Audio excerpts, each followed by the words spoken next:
The gunshot echoed across the dusty plains of Marysville, Kansas, as Dr. Winifred Morgan dismounted her chestnut mare, medical bag in hand. Blood stained the wooden boards of the town's welcome sign, a grim omen for a woman who had traveled over 800 miles to escape her past, only to find herself face to face with the very prejudice she'd fled. The year was 1876, and the West had little patience for female physicians, especially ones with no husband and secrets that trailed behind them like shadows. "You ain't touching him, lady," a gruff voice called out as Winifred approached the wounded man lying in the dirt just beyond the town limits. "We got a real doctor coming." Winifred ignored the comment, kneeling beside the injured cowboy whose blood was soaking into the parched earth beneath him. His eyes, the color of a summer storm, met hers with surprising clarity despite the bullet lodged in his shoulder. "They won't let you help," he whispered, his breath ragged. "I didn't ride all this way to be turned away by men who think medicine is only for those with facial hair," she replied, opening her medical bag despite the growing crowd of onlookers. The wounded man's lips quirked upward. "Name's Tucker Hayward," he managed, wincing as she examined the wound. "And I reckon I don't care if you're a woman or the devil himself if you can stop this bleeding." "Dr. Winifred Morgan," she replied, pulling out a small bottle of whiskey and pouring it over her hands. "And Mr. Hayward, I'm about to save your life whether these men like it or not." The tallest of the onlookers stepped forward, hand hovering near his holster. "Madam, we don't know you and Doc Peterson's on his way." "You best." Tucker's hand shot out, grabbing the man's boot with surprising strength. "She helps me first," he growled. "Then the town can decide if they want her skills." His eyes locked with Winifred's again. "Heal me first, then the town." Little did either of them know that those words would become the foundation of not just Marysville's salvation, but a love that would defy the very conventions that sought to keep them apart. Winifred worked swiftly, her hands steady despite the hostile eyes watching her every move. She'd learned to ignore such scrutiny during her training at the Women's Medical College of Pennsylvania, where male physicians constantly questioned her abilities and right to practice. But there, at least, she'd had the protection of the institution. Here in Marysville, she had nothing but her own determination. "This will hurt," she warned Tucker, preparing to extract the bullet, his jaw clenched. "I'm familiar with pain, doctor." As Winifred dug into the wound with her forceps, Tucker remained impressively still, only the beads of sweat on his forehead betraying his agony. The crowd had grown, and she could hear their murmurs of doubt and judgment. "Got it," she announced, holding up the bloodied bullet before dropping it into a small tin. She worked methodically to clean and suture the wound, aware of Tucker's eyes studying her face with undisguised interest. "Where'd you learn to do that?" he asked as she wrapped his shoulder with clean bandages. "Medical school, Mr. Hayward, the same as any doctor." "Tucker," he corrected. "And I meant where'd you learn to stay so calm with a dozen men ready to draw on you if their friend dies under your care." Winifred's hands paused momentarily. "Philadelphia," she said finally. "You learn quickly there that hesitation gets you nowhere, especially when you're a woman." By the time she finished, the town's official doctor had arrived, a red-faced man in his 60s who smelled strongly of bourbon at 10 in the morning. He glared at Winifred as though she'd personally insulted him. "What's this?" he demanded. "Who let a woman play doctor on my patient?" Tucker sat up, testing his bandaged shoulder. "She ain't playing at anything, Doc Peterson. She just saved my hide while you were nursing your morning drink." Peterson's face grew redder. "You have no business practicing medicine here, madam. This is my town." "I have every right," Winifred replied coolly. "I hold a medical degree and am fully licensed to practice." Not in my town, you ain't, Peterson growled. Tucker stood, somewhat unsteadily, and the crowd parted for him. Despite his injury, he cut an imposing figure, tall and broad-shouldered, with the weathered look of a man who spent his days under the harsh prairie sun. "This lady just saved my life," Tucker announced.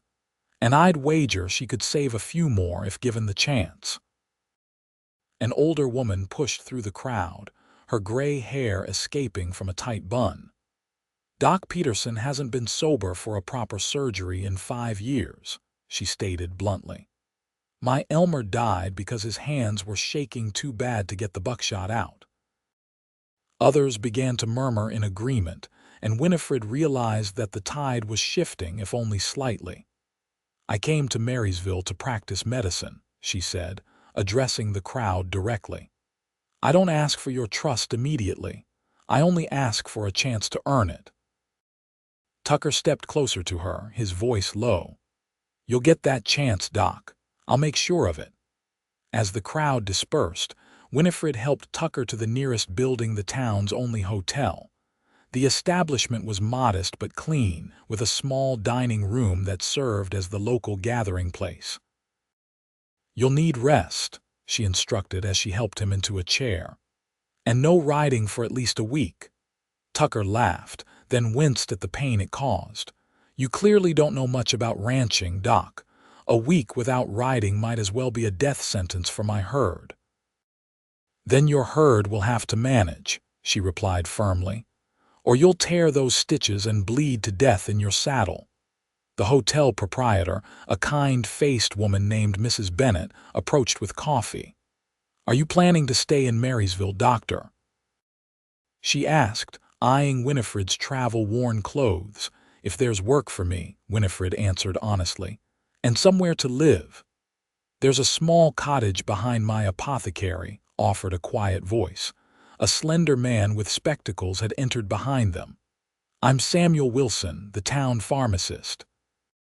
"The cottage belonged to my assistant, but she married and moved to Topeka last month." Winifred smiled gratefully. "That's very kind, Mr. Wilson." "It ain't charity," Tucker interjected. "This town needs a doctor who can stand upright after noon." He looked at Winifred with unexpected intensity. "And you need patience." Later that afternoon, Winifred found herself standing in the small cottage behind Wilson's apothecary. The space was modest, just 2 rooms, a small kitchen area, and a washroom, but it was clean and furnished with simple, sturdy pieces. After arranging to pay Mr. Wilson a reasonable rent, she unpacked her few belongings, placing her medical texts on the small bookshelf and hanging her 2 dresses in the wardrobe. A knock at the door revealed Mrs. Bennett, holding a basket of food. "Just some essentials to get you started," she explained. "And perhaps some company for dinner. It can be lonely first night in a new place." Winifred accepted both the basket and the invitation, grateful for the woman's kindness. As they walked back to the hotel, Mrs. Bennett filled her in on the town's inhabitants. "Doc Peterson has been here since before the war," she explained. "Used to be a fine physician, but after his son died at Gettysburg, he found comfort in the bottle." "And Mr. Hayward?" Winifred asked, trying to sound merely professionally interested. Mrs. Bennett smiled knowingly. "Tucker. He owns the largest cattle ranch outside town. Came here 5 years ago, bought the old Miller property and turned it into something impressive. Keeps to himself mostly, except when he brings his men to town on paydays." "Is he married?" The question escaped before Winifred could stop it. "No, though not for lack of interested parties," Mrs. Bennett replied with a small laugh. "He's handsome enough, and that ranch makes him the wealthiest man for 50 miles. But something happened before he came here, something that put shadows in those eyes. He's polite to the ladies, but keeps his distance." The dining room was nearly full when they arrived, and Winifred felt the conversation die as she entered. Dozens of curious eyes assessed her, some hostile, others merely inquisitive. Tucker sat at a corner table, his injured arm in a makeshift sling, deep in conversation with a young man who bore a strong resemblance to him. Mrs.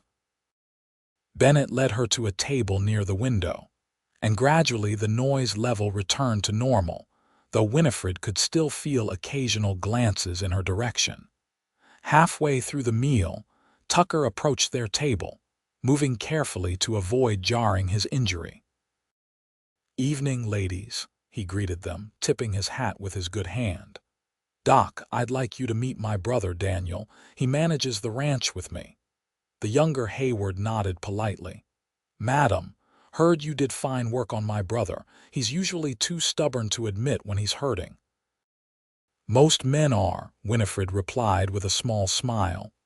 "How's the pain, Mr. Hayward?" "Tucker," he reminded her, "and it's manageable, though I'll admit these stitches itch something fierce." "That's a good sign. It means healing has begun." Tucker seemed about to say more when the saloon doors swung open violently. A frantic young man rushed in, his eyes wild with panic. "Help!" he cried. "My wife, the baby's coming, but something's wrong. There's too much blood." Peterson, who had been drinking quietly in the corner, barely stirred. Winifred was on her feet instantly, reaching for her medical bag which she'd kept close. "Where is she?" she demanded. "Our farm, about 2 miles north," the man replied, his voice breaking. "Please, I don't think she has much time." Tucker stepped forward. "Take my wagon," he said decisively. "It's hitched outside. Daniel, go with them." The ride to the farm was tense, with the young man who introduced himself as Michael Carter nearly frantic with worry. "It's our first child," he explained. "Sarah's only 19. The midwife said everything looked normal last week." When they arrived, Winifred found Sarah Carter pale and weak, lying in a bed soaked with blood. The midwife, an elderly woman named Martha, looked up with obvious relief. "Thank the Lord," she murmured. "The baby's sideways. I can feel an arm, but I can't turn it." Winifred examined Sarah quickly, her concern growing. The young woman was losing blood rapidly, and her pulse was weak and thready. "I need to perform a version," she explained to the frightened husband.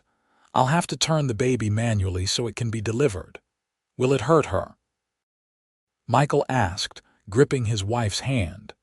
"Yes," Winifred answered honestly, "but it's the only way to save them both." For the next 2 hours, Winifred worked with a focus that excluded everything but the mother and child fighting for life beneath her hands. Martha proved to be a capable assistant, following instructions quickly and efficiently.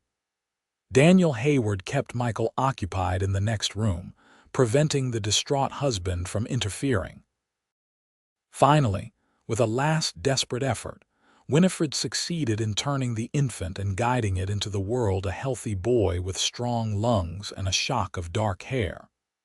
But Sarah continued to bleed, her life draining away despite Winifred's best efforts. "I need to operate," she told Martha urgently. "She's hemorrhaging internally." The midwife's eyes widened. "Surgery? Here.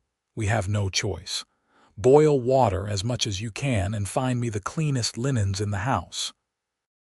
Winifred had performed emergency surgeries before, but never under such primitive conditions.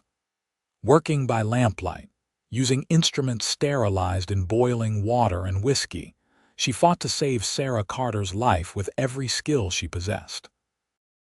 Dawn was breaking when she finally stepped out onto the porch, exhausted beyond measure. Daniel and Michael looked up from where they sat, the latter's face etched with lines of worry and fatigue. "They're both alive," Winifred told them, managing a tired smile. "Your son is perfectly healthy, Mr. Carter. Your wife is very weak, but with proper care she should recover fully." Michael broke down in tears of relief, while Daniel looked at Winifred with newfound respect. "You've been working all night without rest," he observed. "It's what doctors do," she replied simply. By the time they returned to town, News of the difficult birth and Winifred's successful surgery had somehow preceded them. As the wagon rolled down Marysville's main street, people emerged from shops and homes to watch. Winifred, nearly asleep in her seat from exhaustion, was barely aware of the attention. Tucker was waiting outside the hotel, his face betraying both concern and relief when he saw them. "Daniel sent word about what happened," he explained as he helped Winifred down from the wagon. "Mrs. Bennett has prepared a room for you. You need rest." Too tired to argue, Winifred allowed herself to be led into the hotel and up to a small but comfortable room. "Thank you," she murmured as Tucker opened the door for her. "No, Doc," he said softly. "Thank you for proving me right." The next few weeks saw a gradual but definite shift in the town's attitude toward Winifred. Sarah Carter's recovery was nothing short of miraculous by local standards, and though some still viewed a female doctor with suspicion, patients began to seek her out, at first those who couldn't afford Peterson's services, then increasingly others who had heard of her skills.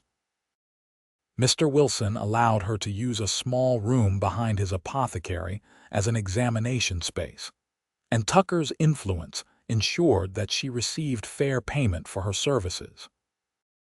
Peterson continued to be hostile, spreading rumors about women's unsuitability for medical practice, but his words carried less weight as Winifred's reputation grew.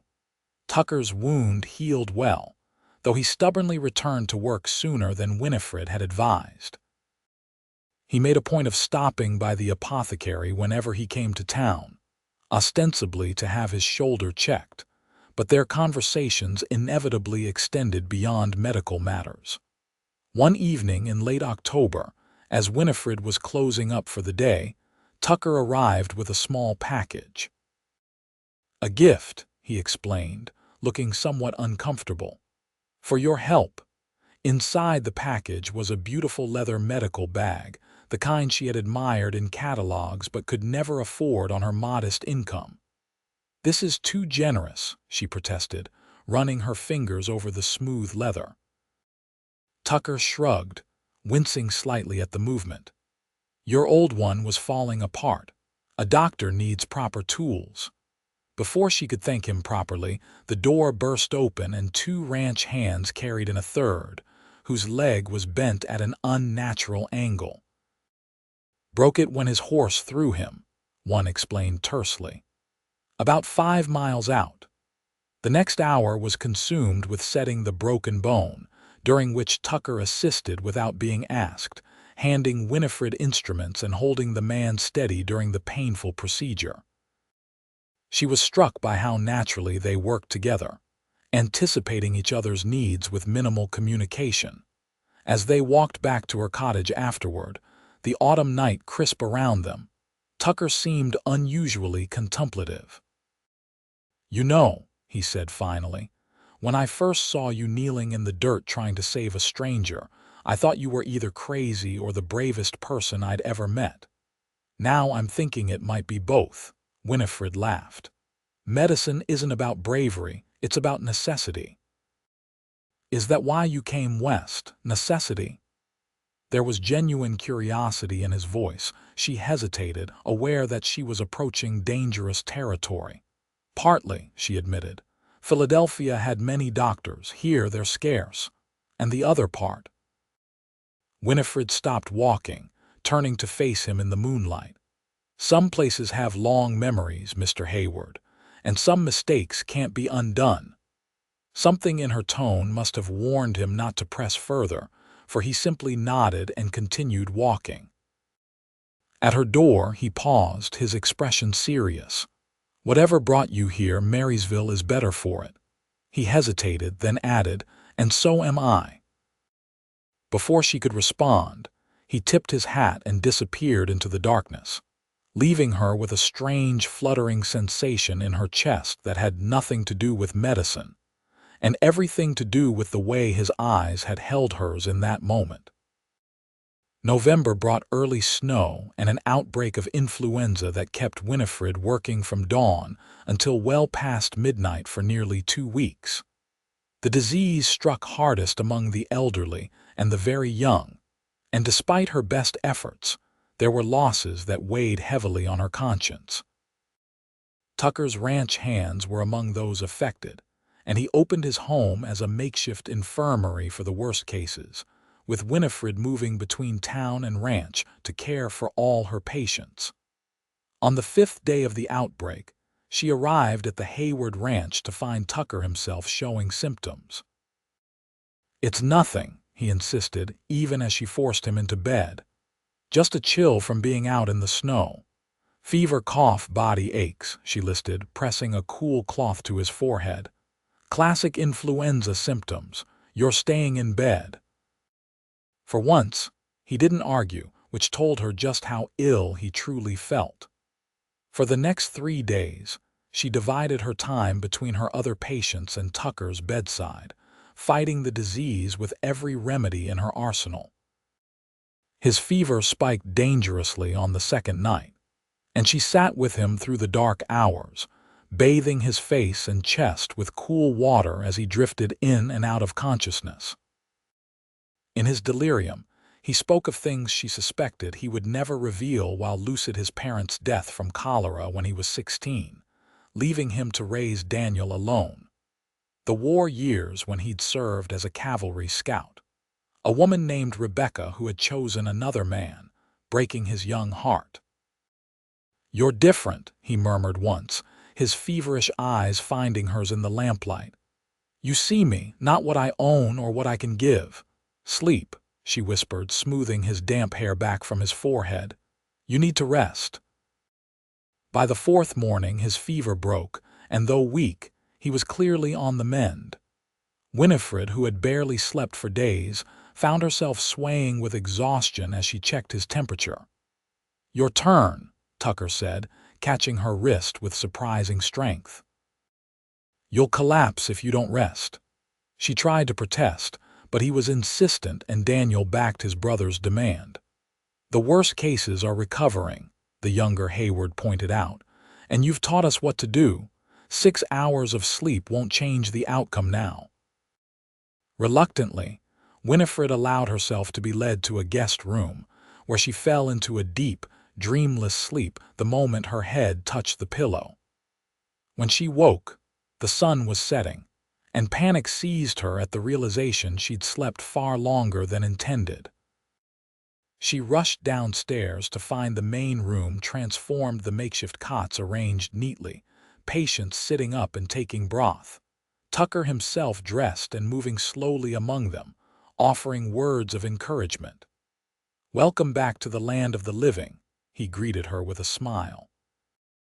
"You slept through lunch and nearly through dinner." "Why didn't you wake me?" she demanded, quickly assessing the room's occupants for signs of deterioration. "Because doctors need rest too," he replied simply. "And everything's under control." "Sarah Carter came by with food, and Daniel's been following your instructions to the letter." It was true, the patients did look better, their fevers reduced, their breathing easier. The crisis was passing, and somehow they had managed without her constant presence. As the influenza epidemic waned, life in Marysville began to return to normal.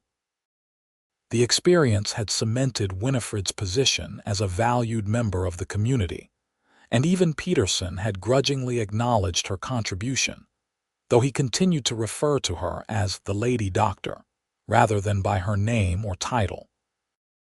December arrived with bitter cold and preparations for Christmas. Winifred found herself included in the town's festivities in ways she hadn't expected: invited to help decorate the church, asked to join families for dinner, included in the secret planning for the children's Christmas pageant.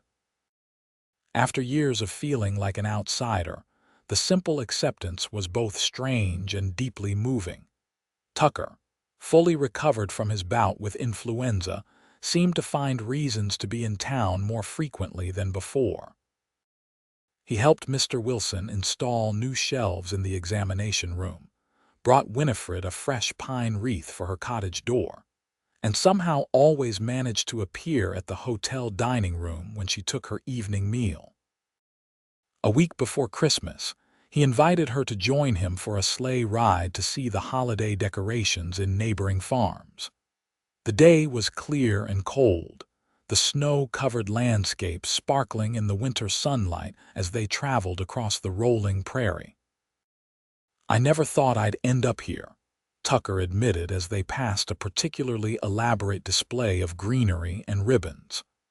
"When I left Tennessee after the war, I had no destination in mind, just needed to go somewhere that didn't remind me of everything we'd lost." "And you found Marysville?" Winifred prompted. He nodded, his breath visible in the cold air. "Stopped here to rest the horses and never left. Something about this place felt like it could be home." He glanced at her. "What about you? Is this just a stopping point, or do you plan to stay?" The question carried more weight than its simple words suggested, and Winifred considered carefully before answering. "When I came here, I wasn't thinking beyond finding somewhere to practice," she said slowly. "Somewhere I could start fresh. But now—" She gestured to the landscape around them. "There's something about this place. The people, the land itself." "The company," Tucker suggested, his voice lighter than usual. She smiled. "That too." They stopped at a small frozen pond where local children were skating. Tucker produced a thermos of hot chocolate, and they sat on a fallen log, watching the children's antics as they sipped the sweet, warming drink. "I've been meaning to ask," Tucker said after a comfortable silence. "There's a Christmas dance at the town hall next weekend. Would you consider attending with me?" The invitation shouldn't have surprised her, given their growing closeness, but Winifred found herself momentarily speechless. "As friends," he added quickly, misinterpreting her silence. "Or colleagues, whatever term you prefer."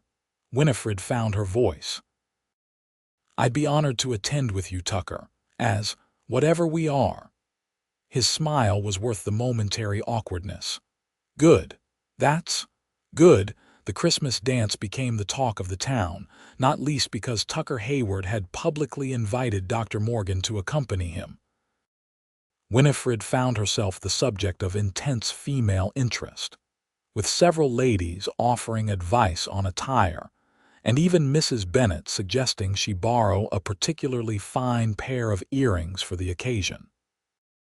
On the evening of the dance, Winifred stood before her small mirror, barely recognizing the woman reflected there.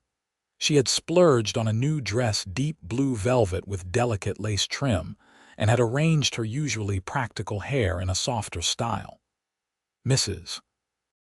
Bennet's sapphire earrings caught the lamplight, matching the dress perfectly. A knock at the door announced Tucker's arrival. When she opened it, his expression of stunned appreciation made every penny of the dress's cost worthwhile.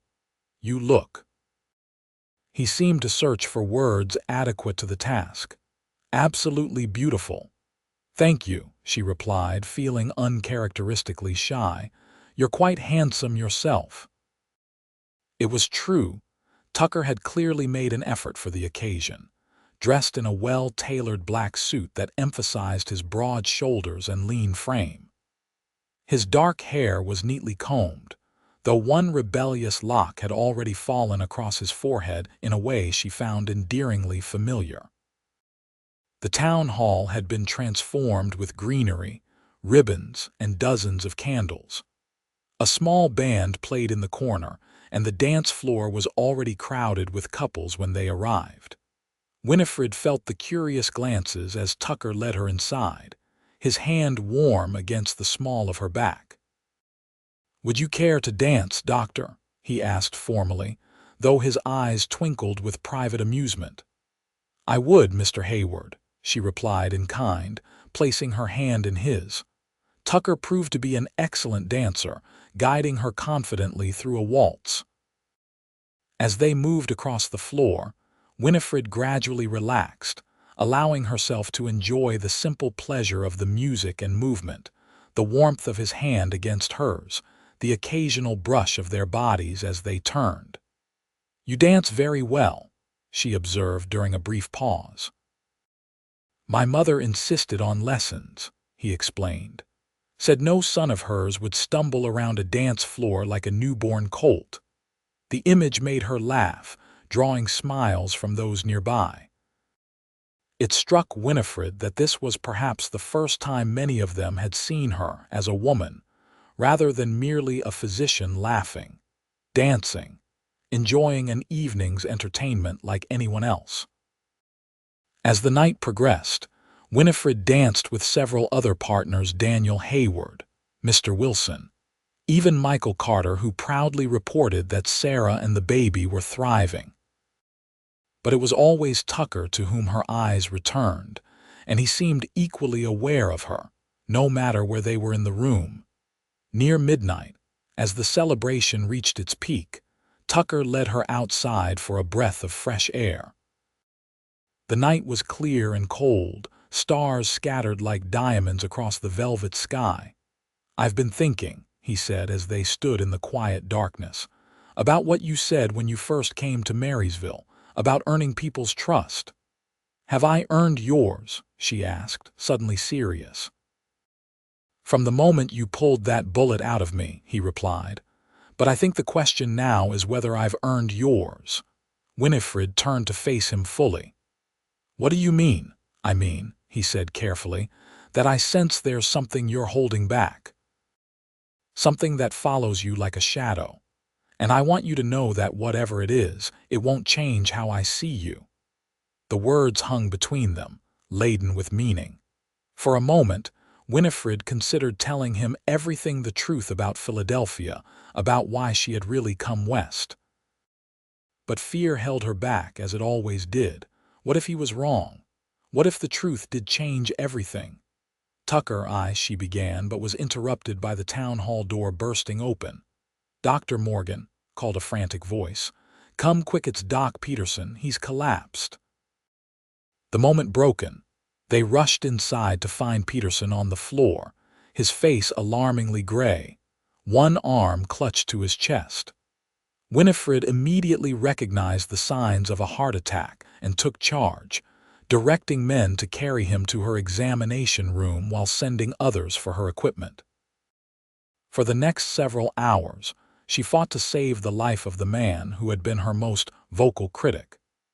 Peterson had indeed suffered a severe heart attack, and his years of heavy drinking had weakened his system considerably. By dawn, he was stable but extremely weak, and Winifred knew his days as a practicing physician were over.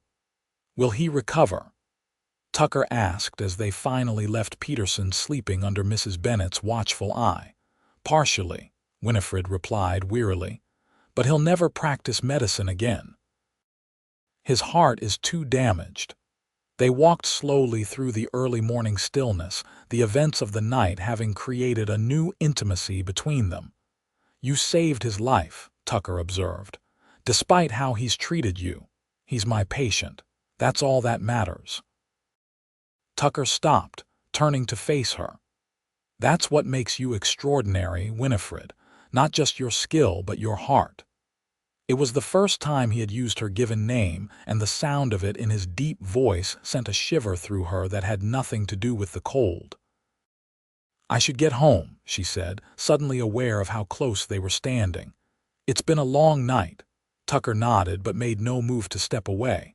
"May I call on you tomorrow? There's something I'd like to discuss." "Of course," she agreed, curiosity mingling with a strange anticipation. He walked her to her door, and there was a moment, just a heartbeat, when she thought he might kiss her. Instead, he simply touched her cheek with gentle fingers before bidding her good night. Inside her cottage, Winifred leaned against the closed door, her heart racing in a most unprofessional manner. Something was changing between them, something that both thrilled and terrified her.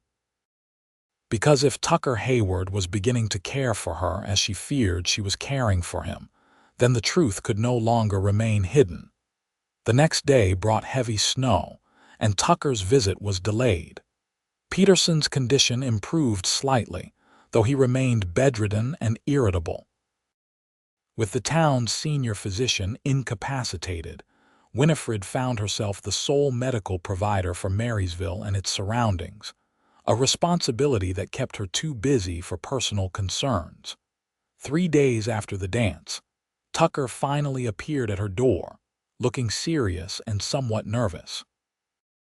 "I apologize for the delay," he said as she invited him in. "The storm made the roads impassable." "I understand," she assured him, pouring coffee for them both. "What did you want to discuss?"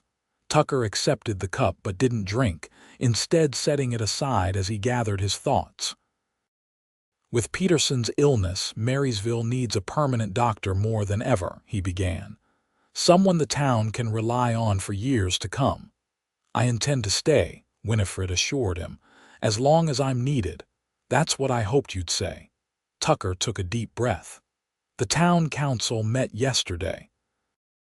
They're prepared to offer you Peterson's position officially, with all the privileges that entails, including the use of his office and residence, which are considerably more substantial than your current arrangements." Winifred stared at him in surprise. "The council voted for this, unanimously." Tucker's lips quirked in a half-smile. "Not quite unanimously. Leland Matthews still believes women should stick to midwifery, but he was outvoted 7-1. And you? What was your vote?" she asked, though she already knew the answer. "I recused myself," he replied, "given my personal interest in the matter." The phrase hung in the air between them, its implications clear. Winifred set her own cup down with hands that weren't quite steady. "Tucker, before this goes any further, there's something you should know about why I left Philadelphia." He sat forward, his expression open and attentive. "I'm listening." Taking a deep breath, Winifred began the story she had never told anyone in Marysville. 3 years ago, I was engaged to another doctor at the hospital where I worked. Edward Blackwell was brilliant, charming, and one of the few men who seemed to respect my abilities. The memory still had the power to hurt, even after so much time. Or so I thought. Tucker remained silent, letting her continue at her own pace. "I discovered that Edward was falsifying research data claiming successful outcomes for an experimental treatment that was actually harming patients. When I confronted him, he denied everything. When I threatened to report him to the medical board, She paused, the words sticking in her throat. "He what?" Tucker prompted gently. "He claimed that I had been the one falsifying records, that I was desperate to prove myself as a female physician and had endangered patients to do so." The bitterness of the betrayal still tasted sharp. "He had already planted evidence, altered my case notes, manipulated patient records. By the time I realized what was happening, half the hospital believed I was guilty." "But surely there was an investigation?" Tucker asked, his expression troubled. Winifred nodded. "There was. And eventually, I was cleared of wrongdoing. But Edward's father was on the hospital board, and his influence was considerable. Though I wasn't formally censured, my reputation was tarnished beyond repair. No respectable hospital in Philadelphia would hire me. So I came west, where I hoped my skills would matter more than rumors and innuendo." She looked up, bracing herself for what she might see in Tucker's eyes: doubt, disappointment, perhaps even the beginning of suspicion. Instead, she found only compassion and a quiet anger that was clearly directed not at her, but at those who had wronged her. "Is that what you thought would change how I see you?" he asked softly. "The fact that you stood up for your patients against someone who betrayed their trust? If anything, it only confirms what I already knew about your character." The simple acceptance in his words broke something inside her, some final barrier of defensiveness she had carried for years. To her horror, Winifred found herself crying, silent tears sliding down her cheeks as the weight of her secret lifted. Tucker moved to sit beside her, one arm going around her shoulders in a gesture of comfort that felt both protective and respectful of her strength. "You don't have to carry this alone anymore," he told her. "Not here, not with me." When her tears subsided, Winifred felt both embarrassed and strangely lightened. "I apologize for the display," she said, wiping her eyes. "It's not like me to lose control." "Don't apologize for being human," Tucker replied. "Even doctors are allowed that occasionally." Their faces were close, and in his eyes she could read an emotion that matched the one growing in her own heart. Slowly, giving her every chance to draw away, Tucker leaned forward until his lips met hers in a kiss that was gentle at first, then increasingly fervent as she responded. When they finally separated, both slightly breathless, Tucker's expression was a mixture of joy and uncertainty. "I should perhaps have asked permission first," he said. "I would have granted it," she replied with a small smile. He took her hands in his expression becoming serious once more. "Winifred, I didn't just come here to tell you about the council's decision. I came because I've been thinking about what might be possible between us if we both wanted it." "And what have you concluded?" she asked, her heart beating rapidly. "That I'm in love with you," he said simply. "That I have been since the moment you knelt in the dust and saved my life without knowing a thing about me except that I needed help. And that if you could feel the same way, I would consider myself the luckiest man in Kansas." The declaration was so straightforward, so typically Tucker in its honesty, that Winifred felt tears threatening again. "I do feel the same," she admitted, "but I never thought. A respectable rancher and a woman with a damaged reputation." "Reputation be damned," Tucker said with unexpected fierceness. "I know who you are, the real you. The woman who works herself to exhaustion for her patients, who faces down prejudice with dignity, who sees people as they are rather than as society labels them." His grip on her hands tightened. "That's the woman I love. The rest is just noise." The weeks that followed were a time of transformation for both Winifred and Marysville. With the town council's official appointment, she moved into Peterson's former office and residence, a substantial two-story house that offered both professional space and comfortable living quarters. Peterson himself, once recovered enough to travel, chose to retire to his sister's home in St. Louis, leaving his practice entirely in Winifred's hands. Her relationship with Tucker progressed with a speed that might have scandalized more conservative communities, but which Marysville largely accepted with pragmatic good humor. They made no secret of their feelings for each other, and Tucker became a familiar figure at the medical office, often assisting with difficult cases or simply bringing dinner when Winifred worked late. By early February, their engagement was official, announced with a small notice in the local newspaper, and celebrated with a dinner at the Hayward ranch that included both Daniel and the key members of the town council. "Have you set a date, Mrs. Bennett asked as she helped Winifred organize supplies in the new office. "May," Winifred replied, unable to suppress a smile. "When the wildflowers are in bloom. Tucker wants a simple ceremony at the ranch with just close friends." Mrs. Bennett nodded approvingly. "A wise choice.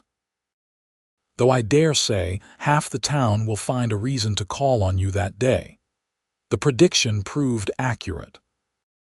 On a perfect spring day in May 1877, Winifred Morgan became Winifred Hayward in a ceremony performed on the broad porch of the ranch house, with wildflowers covering every available surface, and seemingly every resident of Marysville finding some excuse to pass by and offer congratulations. Tucker, handsome in a new suit, watched his bride approach with an expression of such undisguised joy that several of the older ladies were moved to tears. Winifred, wearing a gown of ivory satin that Mrs. Bennett had helped her select from a Kansas City dressmaker, felt none of the doubt or anxiety that had plagued her first engagement. In Tucker's steady gaze, she saw only love and a promise of partnership that encompassed both their personal and professional lives.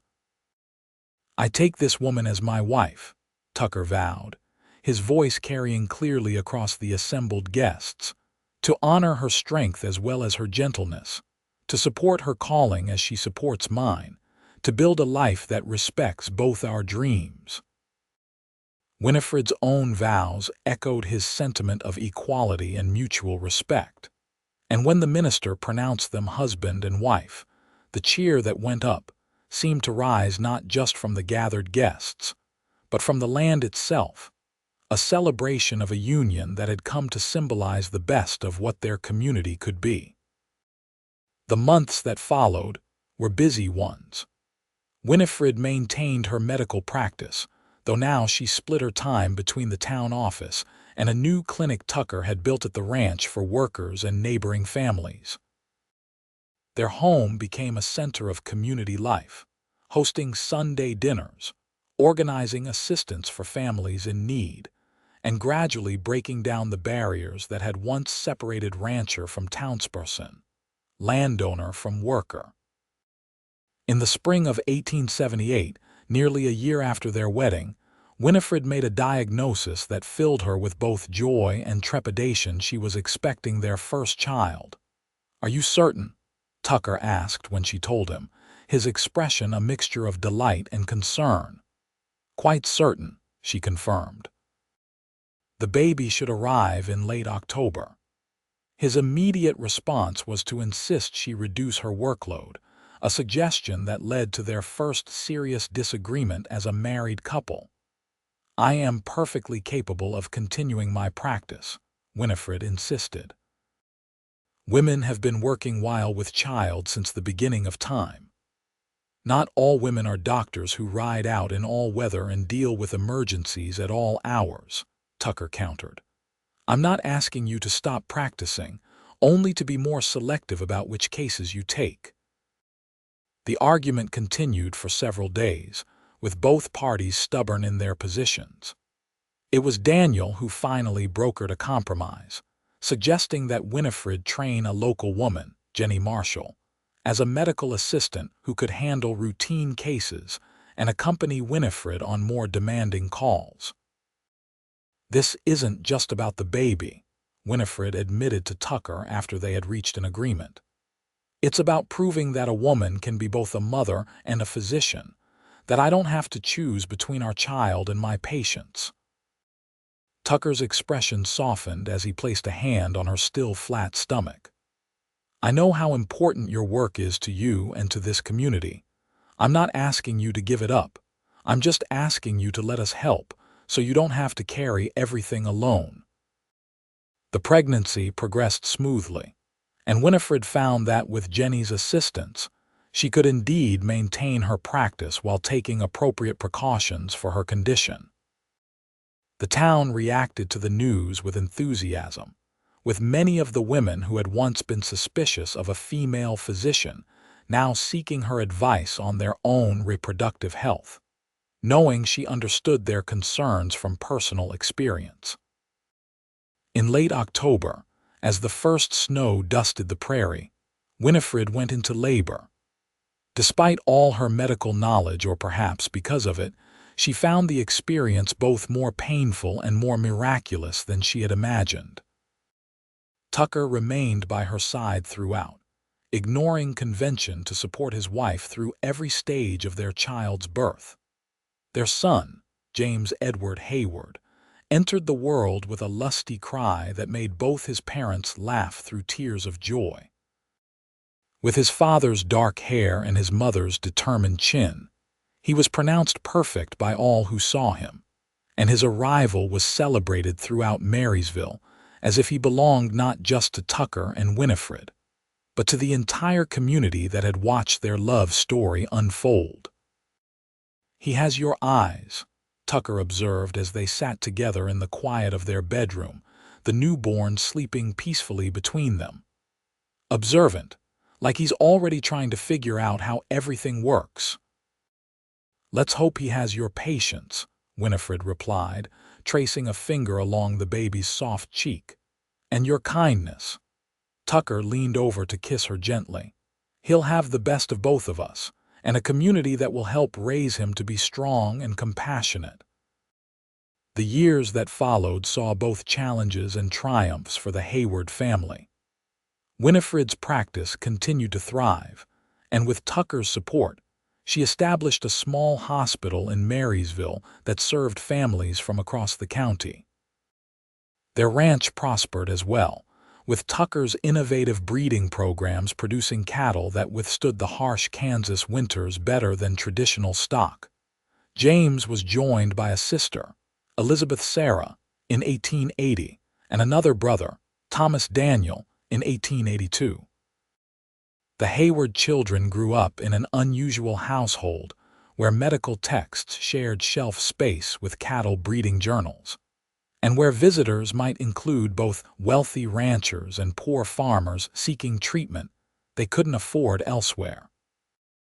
By 1885, Winifred had trained 3 young women as nurses and 1 Jenny Marshall as a physician's assistant capable of handling most routine medical care. The Marysville Hospital, though modest by Eastern standards, was known throughout Kansas for its progressive treatments and inclusive policies that served all patients regardless of race, social standing, or ability to pay. Tucker, meanwhile, had expanded the ranch to include experimental farming techniques and a program that helped former cowboys acquire their own small holdings. His influence in the region grew not through political office, which he consistently declined, but through practical examples of what fair-minded business practices could accomplish. On their 10th wedding anniversary in 1887, the town of Marysville honored them both with a celebration that included the dedication of a new school building named for them. As they stood together listening to speeches that praised their contributions, Winifred found herself reflecting on the journey that had brought them to this moment. "Did you ever imagine this?" she whispered to Tucker as applause echoed around them. "When you told that crowd to let me heal you first, then the town," Tucker's arm tightened around her waist. "No," he admitted. "I was just trying to stop them from running off the first competent doctor I'd seen in years." His eyes, still as intensely blue as the day they'd met, held hers with familiar warmth. "But I think some part of me knew even then that you were going to change everything." "We changed it together," she corrected gently. Later that night, with their children asleep and the house quiet around them, they sat on the porch swing that had become their favorite place for private conversations. The prairie stretched before them, silver in the moonlight, as vast and full of possibility as it had been when they first came to this land. "I received a letter from Philadelphia today," Winifred said, breaking a comfortable silence. "Edward Blackwell has been removed from the medical board and his license revoked. It seems his deceptions finally caught up with him." Tucker's expression was thoughtful. "Does that bring you satisfaction? Or just old pain?" "Neither, really," she replied after considering the question. "It feels like news from another life, one that led me here but no longer defines me." She looked up at the star-filled sky. "I used to dream of vindicating myself, of returning east in triumph, but now I can't imagine being anywhere but here." "Nor can I," Tucker agreed, his hand finding hers in the darkness. "This is where we belong, where we've built something that matters." As they sat together in the quiet night, Winifred reflected on the journey that had brought her to this place. From a disgraced doctor fleeing scandal to a respected physician and beloved wife and mother, her path had been neither straight nor easy. But every step, every struggle and triumph had led her to this moment of profound contentment. In the distance, A coyote called, its voice echoing across the open land that had become their home.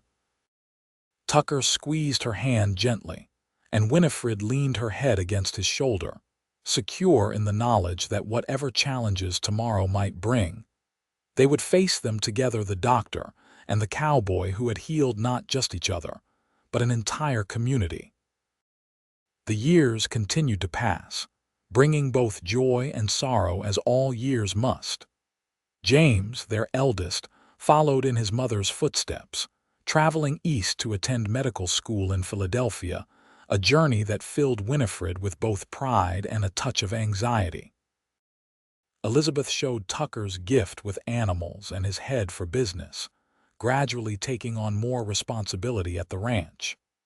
Thomas, their youngest, revealed an unexpected talent for engineering, designing irrigation systems that transformed the productivity of farms throughout the region. By the turn of the century, Marysville had grown from a struggling frontier town to a prosperous community with a railroad connection, several thriving businesses, and a reputation for progressive thinking that drew settlers from across the country. Much of this transformation could be traced directly to the influence of Tucker and Winifred Hayward, whose partnership had demonstrated that compassion and practical innovation could coexist with business success. In 1903, as they approached their 30th wedding anniversary, Tucker and Winifred made the decision to step back from their most demanding responsibilities. James had returned from medical school and joined his mother's practice, while Elizabeth and her husband managed the day-to-day operations of the ranch. This allowed the elder Haywards to travel, visiting parts of the country they had only read about, and to devote more time to community projects that held special meaning for them. One such project was the establishment of a scholarship fund for young women seeking medical training, an initiative particularly close to Winifred's heart. At the dedication ceremony for the fund, held in the hospital she had founded, she spoke with characteristic directness. "When I came to Marysville nearly 30 years ago, I was a doctor no one would trust," she told the assembled crowd. "It took a wounded cowboy with more courage than sense to give me a chance." She smiled at Tucker, who sat in the front row. He said, "Heal me first, then the town." What neither of us knew then was that in healing each other, we would find the strength to help heal a community. As applause filled the room, Tucker rose to stand beside his wife, his hair now silver but his posture still straight and proud. "The real healing," he added, "came from all of you who were willing to look beyond convention and tradition to see what was possible when we worked together. This scholarship isn't about the past, it's about ensuring that future generations continue to benefit from the talents of women who might otherwise never have the chance to develop their gifts." That evening, as they walked home under a sky ablaze with stars, Tucker took Winifred's hand as he had countless times before. "You know," he said thoughtfully, "when I think about all we've built here, all the lives we've touched, I can't help but wonder what would have happened if I hadn't been shot that day." Winifred laughed. "Only you would consider getting shot one of the luckiest days of your life." "It was," he insisted, "because it brought me you." He stopped walking, turning to face her in the moonlight. At 63, his face was lined with the evidence of years spent under the prairie sun, but his eyes still held the same intensity they had when they first met. "I loved you from that first day, Winnie. When you knelt in the dirt beside me, not caring what anyone thought, determined to save a stranger's life. And I loved you," she replied softly, "when you looked past my gender to see the doctor I was meant to be. When you said those words that changed everything." They continued their walk home, two figures moving together through the quiet streets of the town they had helped build. Behind them lay a past filled with challenges overcome and dreams fulfilled. Ahead, years of well-earned peace and the satisfaction of seeing their children and grandchildren carry forward the values they had lived by. In Marysville, Kansas, their story would be told for generations how a wounded cowboy and a doctor no one would trust had found in each other not just healing but a love that transformed a community and left a legacy that would endure long after they were gone. It was a story of courage, perseverance, and the power of looking beyond appearances to see the true worth of another soul, a lesson as timeless as the prairie itself.